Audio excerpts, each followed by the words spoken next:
Decent. Hey everybody, so today we're going to be making some cedar shingles, or cedar shakes as they're called here in New England. These are what we're going to be using to side the cabin that we're building, and they turn out, some of them turn out a little rustic like this. Like this thing will have to break off and shape, and then some of them turn out pretty nice. Like this, we'll just cut this right here like that, and it'll be a nice straight, thin, tapered shake. So these are some of the ones that we've been turning out today, and some of these are like scrap pieces that we'll use for a filler when we're reaching the end of a wall or something like that. But they don't have to be perfect. We're not looking for perfection. So we'll teach you how we do it anyway. And basically what you need to start out with is mallet. So this is a piece of firewood that we just carve the handle into, because eventually it's gonna get destroyed after a few hours of use, no matter what, because you're wailing on this with it. So this is called a froe. I've read that you can find them at antique places, especially here in Vermont, but we were looking for a few months and we couldn't find anything. We found something that was similar, but the blade was much thinner, so it was pretty it wasn't as sturdy as a nice iron froe. So my dad's a woodworker, and him and his partner got this for us because he knows how it is to not have the right tools. So and you need some cedar. So we use cedar because it's what we have at our property up in the Northeast Kingdom, and it's also very rot resistant. So we'll use this for the siding, and it's not gonna, it'll be 80 years before it rots. And if we treat it with a boiled linseed oil or some natural preservative like that, it'll last a lot longer, probably longer than we will.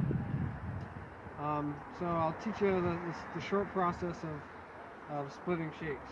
So we take our little froe here, we set it however thick we want the shake. Usually it's like 1/8 of an inch to 1/4 of an inch thick, and you just start wailing on it.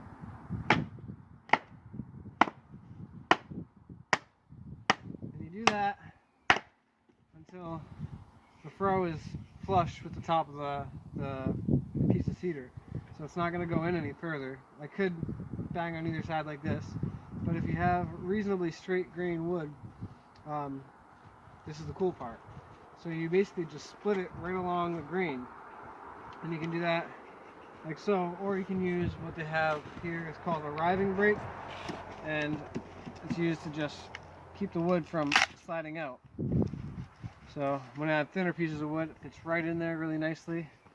But basically you just give it a little bit of leverage, slide the froe down a little bit. That's what I'm banging there for, and it should most of the time split pretty right down the grain.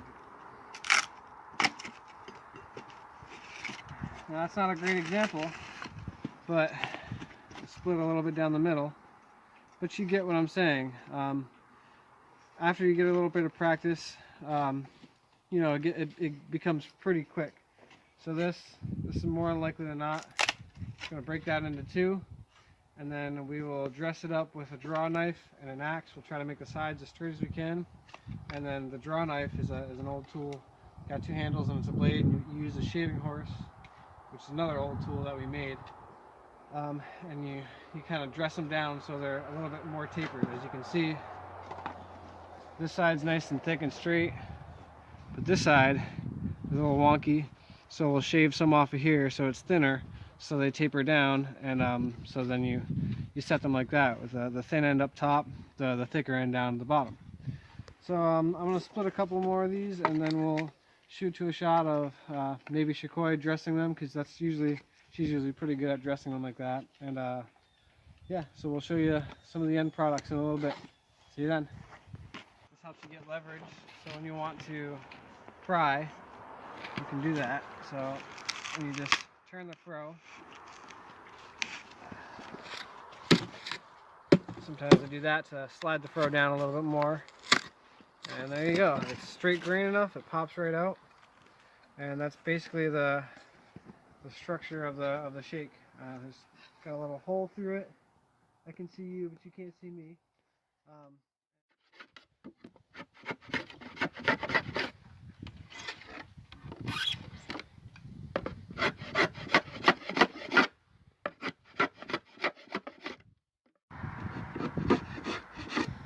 Hi folks, so I'm cleaning up these shakes for our house.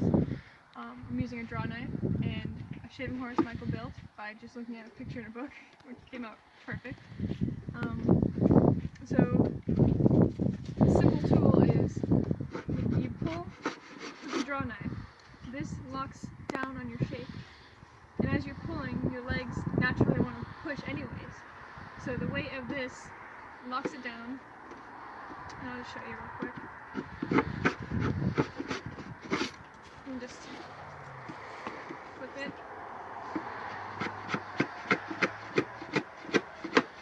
They come off in nice little rolls, literally shaving it off. And as you notice, one side is really thick and the other side is starting to become thin. So as I'm doing it, I look at which side I want to be thin and which side I want to be thick. And clearly it'd be easier to take off more on this side than it is to take off on this side. So it makes your work easy. And then when you put it on a house, thin sides up, thicker sides down.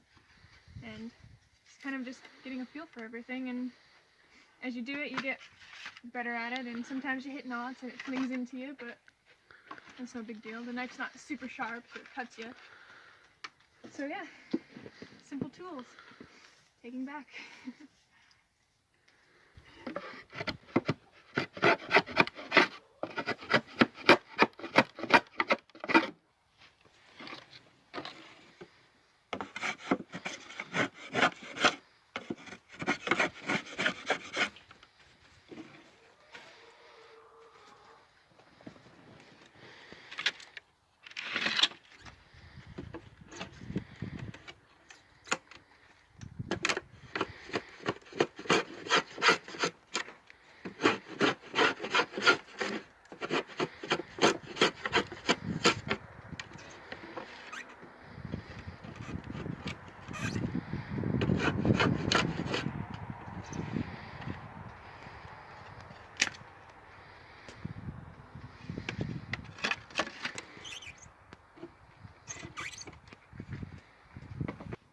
So this is one of the shakes that Shikoi has dressed.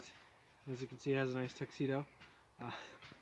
So now we're gonna dress the sides down so they're reasonably straight sides. So when they're on a building, they can all butt up together nice. So basically, what we do is you just take an axe, and so we're gonna try to go from here down. So we have the whole length of the shingle to work with, and since they're reasonably straight grain, sometimes that happens and it just pops right off and it's pretty nice and straight. Other times you just kind of have to look down and make minor shavings. But this one came out pretty nicely. These are a bunch of junk ones that we decided weren't good enough. But I'll give you a good example of kind of how we would sight down the line. So maybe this isn't the best one to give an example on, but you just work at it.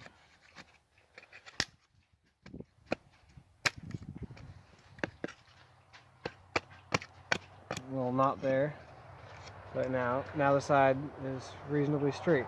It really helps. It makes everything much easier. The splitting, the shaving, and the side dressing makes it a lot easier when the the grain is nice and straight, because then when you're splitting the wood, you're not going against the grain, so to speak. That's literally what it is.